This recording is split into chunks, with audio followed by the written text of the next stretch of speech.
Bismillahirrahmanirrahim. Assalamu alaikum. Welcome to Gohar Publishers. Our slogan is redefining geography of education through digital resources for conceptual learning. Dear students, I am your science teacher Farhan Tanveer और हम पढ़ रहे हैं Gohar general science grade 6. इसका chapter number 9 है. Chapter number 9 is about electricity और ये हमारा थ्योरी का पहला लेक्चर है. इस लेक्चर में हम लोग पहले 3 SLOs को डिस्कस करेंगे. पहला SLO हमारे पास है explain the phenomena of static electricity in everyday life, describe electric current as a flow of charge, describe a simple circuit as a path for flow of charges. तो dear student, हमने basically जो book में topic दिया गया है वो है electricity का और उसकी टाइप्स का, और फिर उसी के हिसाब से एक एक्टिविटी है जिसमें एक सर्किट को ड्रा करना है. तो ये बहुत ईजी कंसेप्ट है, हमारी डेली लाइफ में यूज़ होते हैं. तो आइए हम पढ़ते हैं. पहला लेक्चर थ्योरी के लिहाज से वो है electricity and its types. So electricity क्या होती है? Electricity means flow of charge. जब भी इलेक्ट्रॉन्स खासकर मूव कर रहे हैं उस मूवमेंट को हम बोलते हैं इलेक्ट्रिसिटी. और वो इलेक्ट्रिसिटी हमारी पूरी लाइफ में, हमारे घर में, ऑफिस में, कहीं पर भी बहुत ज़्यादा काम करती है. उससे फ़ैन चलता है, उससे लाइट प्रोड्यूस होती है, उससे मोटर चलती है. हर काम हम उस इलेक्ट्रिसिटी से कर सकते हैं. तो आइए पढ़ते हैं.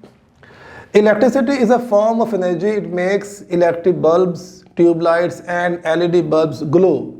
Electric fans, electric heaters, air conditioners, washing machine etcetera work using electricity. तो ये जो सारी डिस्कशन की गई है इसको डायग्राम में नीचे पिक्चर में शो भी किया हुआ है. Types of electricity.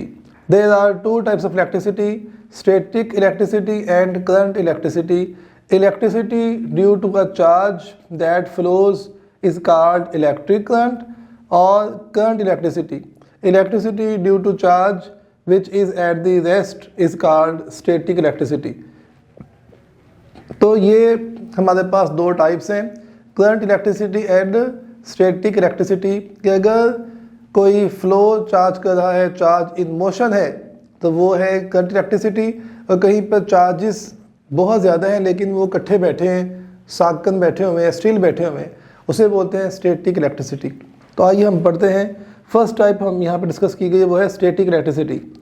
Static electricity क्या है? The word static means something that is at rest. तो स्टैटिक का मतलब है कोई चीज़ जो है रेस्ट पे है. When charge gathers at one place, it is known as static electricity. Static electricity is often created when we rub things together. जब भी 2 चीज़ों को रब किया जाता है, आपने बहुत दफ़ा ऑब्जर्व किया होगा, हम जब कंघी करते हैं बालों में, ज़्यादा दफ़ा कंघी करते हैं, उसको आप कागज़ के पास लेते हैं, कागज़ के छोटे छोटे पीसीस होंगे, तो वो पीसीस उस कॉम के ऊपर चिपक जाएंगे. अक्सर हमारे जो कपड़े होते हैं उनके साथ अगर बैलून को रब करें तो बैलून भी कपड़ों से चिपक सकता है, स्टिक हो सकता है. तो ये जब भी 2 चीज़ें रब होती हैं उनके ऊपर चार्जेस इकट्ठे हो जाते हैं. वो चार्जेस सेम होते हैं and same charge repel each other. आमतौर पे दोनों के सरफेस पे इलेक्ट्रॉन्स अपीयर हो जाते हैं. और हमने पढ़ा हुआ है इलेक्ट्रॉन पर चार्ज नेगेटिव है, तो negative charge repel each other. जब हम बैलून को कपड़े के पास लाते हैं आफ्टर रबिंग, तो वो जो बैलून का इलेक्ट्रॉन है वो कपड़े के क्लॉथ के इलेक्ट्रॉन्स को रिमूव कर देगा, वो पीछे हो जाएंगे और उनका पॉजिटिव चार्ज सरफेस पे आ जाएगा. तो negative positive attract each other. तो दैट्स वाई बैलून कुछ देर के लिए उस कपड़े पर स्टिक कर जाता है. तो ये स्टैटिक चार्ज होता है, बल्क ऑफ चार्ज इकट्ठा है. इसी तरह से जो लाइटनिंग होती है, जब क्लाउड्स और विंड्स आपस में स्ट्राइक करते हैं, वहाँ पर भी इसी तरह का सिनेरियो होता है कि वो जब आपस में रबिंग होती है तो वहाँ पर बहुत ज़्यादा चार्जेस इकट्ठे हो जाते हैं और उनकी जब अट्रैक्शन होती है बिटवीन इलेक्ट्रॉन प्रोटॉन, वहाँ पर एकदम से बहुत ज़्यादा एनर्जी को रिलीज़ किया जाता है जो लाइटनिंग की फॉर्म में हमें दिखाई देती है. तो lightning is a form of static energy. इसको मज़ीद पढ़ते हैं. Static electricity is often created when we rub things together. When you rub balloon on your sweater, some of the negatively charged electrons transfer from the balloon to the sweater. The sweater gains extra electrons and become negatively charged.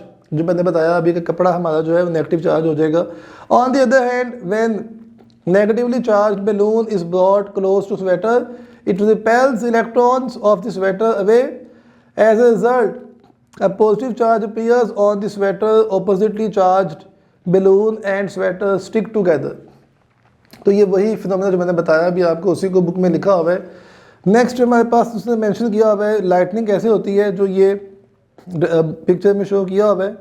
Have you ever noticed the crackling of tiny sparks when you pull off your sweater? These sparks are caused by static electricity. Lightning is another example of static electricity. It is caused when rain clouds rub against the air. जब clouds और air आपस में rub करते हैं उस वक़्त बहुत सा चार्ज इकट्ठा हो जाता है. It gathers huge electric charge on them. When oppositely charged clouds meet, a bolt of lightning is seen. तो जब नेगेटिव पॉजिटिव आपस में अट्रैक्शन होती है तो वहाँ पर बहुत ज़्यादा एनर्जी रिलीज होती है, वो एनर्जी लाइटनिंग के फॉर्म में हमें दिखाई देती है. नेक्स्ट हमारे पास अगेन एक एक्टिविटी है, आप डायग्राम से देख सकते हैं. तो वो कहता है जी, जैसे मैंने एग्जांपल दी कि आप कॉम्ब को बालों पे बार बार फेरें 10-15 दफ़ा, फिर उसको आप कागज़ के छोटे छोटे पीसेस रखें उनके पास ले जाए, तो वो कागज़ के पीस, पेपर पीस जो है वो बैलून के उस कॉम्ब के ऊपर वो अट्रैक्ट हो जाएंगे, चिपक जाएंगे. इस तरह से अगर आप कॉम्ब कर रहे हैं, कॉम्ब अपने बालों में फेरी है और फिर आपने हल्का सा टैप ओपन किया, एक थिन वाटर की लेयर वहाँ से फ्लो करेगी. आप देखेंगे जब आप उस कॉम्ब को पानी के पास लेकर गए हैं तो वो पानी कॉम्ब की तरफ मूव करेगा. तो ये वही बात है कि दोनों के ऊपर ऑपोजिटली चार्ज प्रोड्यूस हो रहे हैं and they are showing attraction over there. Next is current electricity. ये दूसरी टाइप है. The flow of charges through a conductor is called electric current. An electric cell और a battery is a source of electricity. तो पहले हमने पढ़ा कि अगर चार्ज कहीं पे स्थिर है, बल्क ऑफ चार्ज इकट्ठा पड़ा हुआ है, वो स्टैटिक करंट है. और अगर कहीं पे चार्ज मोशन में है, फ्लो कर रहा है, जैसे हमारी बैटरीज के अंदर होता है, हमारे जो सेल्स जो हम यूज़ करते हैं उसमें होता है, उसमें चार्जेस फ्लो हो रहे होते हैं, तो वो सारे का सारा करंट इलेक्ट्रिसिटी है. अब यहाँ पे बैटरी को शो किया. अब कंडक्टर क्या होता है? कंडक्टर हमने पढ़ा हुआ है एक मेटल पीस है जहाँ से करंट पास हो सकता है. और सेल क्या है? मतलब सेल एक ऐसा सब्सटेंस, एक ऐसा टूल है जिसके ऊपर दो एंड्स है, पॉजिटिव और नेगेटिव, और ये केमिकल एनर्जी को इलेक्ट्रिकल एनर्जी में कन्वर्ट करता है. यहाँ पे पढ़ लेते हैं क्या लिखा है ब्लू बॉक्स में. A cell converts chemical energy into electrical energy. It is a device which has positive and negative charge terminals. A combination of two or more cell make a battery. तो दो cell या चार cell मिल जाते हैं तो एक battery बन जाती है.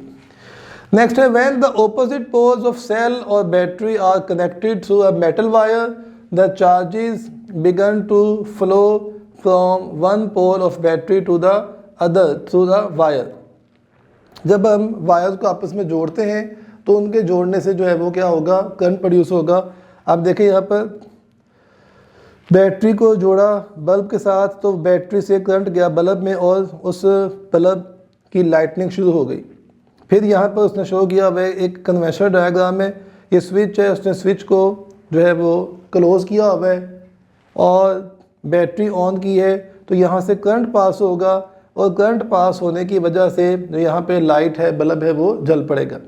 अब यहाँ पे आप देखें लिखा हुआ है कन्वेंशनल करंट. ये भी आपको क्वेश्चन में आ सकता है, what is conventional current? Current is the flow of positive charge from positive to negative terminal and is the reverse of real electron flow. Dear student, हमने शुरू में कहा कि करंट इलेक्ट्रिसिटी क्या होती है, जिसमें फ्लो ऑफ चार्ज होता है. मैंने बताया कि ये आमतौर पर इलेक्ट्रॉन्स होते हैं. पहले ये ख्याल किया जाता था कि प्रोटॉन्स के मूवमेंट की वजह से चार्ज जो है वो मूव कर रहा है और उसी को हमने करंट कहा था. अब ये तरीका बहुत ज़्यादा जो है वो एक्सेप्टेबल नहीं है. अभी हम कहते हैं कि मूवमेंट और flow of electrons is current. तो हमने इस जो पुराना आइडिया इसको बोल दिया कन्वेंशनल करंट, कि अगर कहीं पर पॉजिटिव चार्ज मूव कर रहा है and current is due to positive charges, तो उसे हमने कह दिया कन्वेंशनल करंट. सो नेक्स्ट हमारे पास है, it has been proved that only negatively charged electrons move from one place to other. Positively charged protons do not move.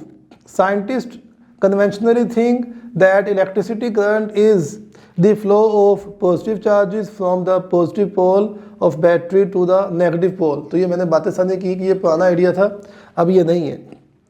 The unit for electric current is ampere, other smaller unit is milli ampere and micro ampere. Electric current is measured by an ammeter. तो ये last line बड़ा important है कि electric current को हम कैसे major करते हैं, तो उसके लिए इंस्ट्रूमेंट है एमीटर। सो डियर स्टूडेंट्स, हमने आज के लेक्चर में देखा इलेक्ट्रिसिटी क्या है और टाइप्स ऑफ इलेक्ट्रिसिटी क्या है, कंडक्टर क्या है, कन्वेंशनल करंट क्या है, बैटरी क्या है, सेल क्या है। आप इन तमाम बातों को अच्छी तरह से याद कीजिएगा, पढ़िएगा, और इसमें क्वेश्चन जो इंपॉर्टेंट है वो डिफरेंस आ सकता है, differentiate between static and current electricity. तो आज के हम इस लेक्चर का इख्तिताम करते हैं। नए लेक्चर में अगली दफ़ा फिर हाजिर होंगे। तब तक के लिए अपना ख्याल रखिएगा। अल्लाह हाफिज़।